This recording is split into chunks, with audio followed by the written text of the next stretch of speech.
Hello friends. தல தோனிக்காக பார்த்தீங்க அப்படின்னா, ஓய்வு முடியும் வந்து வாபஸ் வாங்கிட்டு, திரும்ப வந்து ஒரு முக்கியமான பிளேயர் வந்து சிஎஸ்கேல வந்து என்ட்ரி கொடுக்க போறாரு அப்படிங்கிற மாரி ஒரு அப்டேட் வந்திருக்கு. அடுத்த வருஷம் தான் வந்து அநேகமா தல தோனிக்கு கடைசி வருஷ ஐபிஎல் தொடரா வந்து இருக்க போகுது. தோனி எந்த நேரத்தில எத பண்ணுவார்ன்னு யாருக்குமே தெரியாது. அதுக்கப்புறம் கண்டிப்பா வந்து சிஎஸ்கே அணியில வந்து ஒரு பேட்டிங் கோச்சாகவோ, மென்டராகவோ, இல்ல கோச்சாவோ கூட தோனிய நம்ம வந்து பார்க்கலாம். இல்ல அவர் வந்து எந்த விதமான பதவியில இல்ல அப்படின்னாலுமே, இப்ப எப்படி வந்து சச்சின் வந்து மும்பை வந்து சப்போர்ட் பண்றாரோ, அந்த மாரி தோனி வந்து தொடர்ந்து சிஎஸ்கே வந்து சப்போர்ட் வந்து பண்ண போறாரு. யங் பிளேயர்ஸ் வந்து சப்போர்ட் வந்து பண்ண போறாரு. ஆனா ஒரு பிளேயரா ஆடுறது அப்படிங்கிறது கடைசி சீசன் வந்து வரப்போற ஐபிஎல் தொடர் தான். அதுலயுமே ஒரு இம்பாக்ட் பிளேயரா தோனி ஆடுவதற்கான வாய்ப்பு இருக்குன்னு சொல்லப்படுது. ஏன்னா வந்து கடந்த சீசன்லேயே வந்து தோனியால ஒரு விக்கெட் கீப்பிங் வந்து பண்ண முடியல. அவருக்கு வந்து கால்ல வந்து காயம் ஏற்பட்டு, அதுக்கப்புறம் போயிட்டு அறுவை சிகிச்சைலாம் வந்து பண்ணாரு.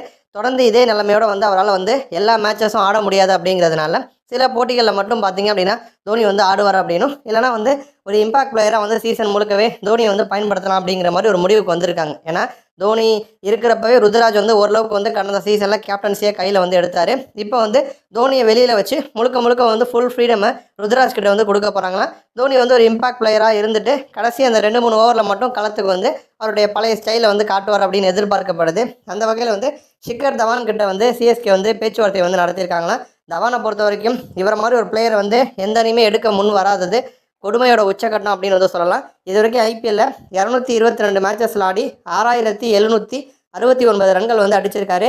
பேட்டிங் ஆவரேஜ் வந்து 35.26 வச்சிருக்காரு. ஆவரேஜ் வந்து T20ஸை பொறுத்த வரைக்கும் 30க்கு மேலே இருந்துச்சு அப்படின்னாலே நல்ல ஒரு ஆவரேஜ்னு வந்து சொல்லலாம். ஸ்ட்ரைக் ரேட்டும் தவான் வந்து 127.14 வச்சிருக்காரு. அவருடைய ஹையஸ்ட் ஸ்கோர் வந்து 106 நாட் அவுட்டு.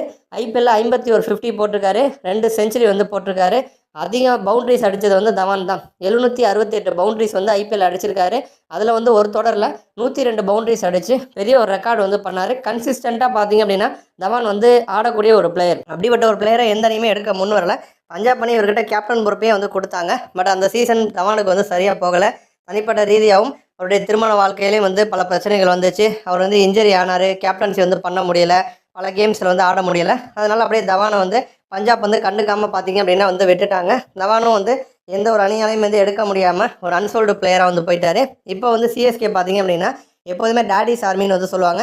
வயசான பிளேயர்ஸை தான் வாண்டடாக வாங்குவாங்க. அந்த வகையில் வந்து தோனியோட கடைசி சீசனில் இந்தியாவில் வந்து தோனி கூட ஒன்றா ஆன பிளேயர்ஸு சில பேரை உள்ளே கொண்டு வருவதற்கு வந்து முயற்சி பண்ணுறாங்களா.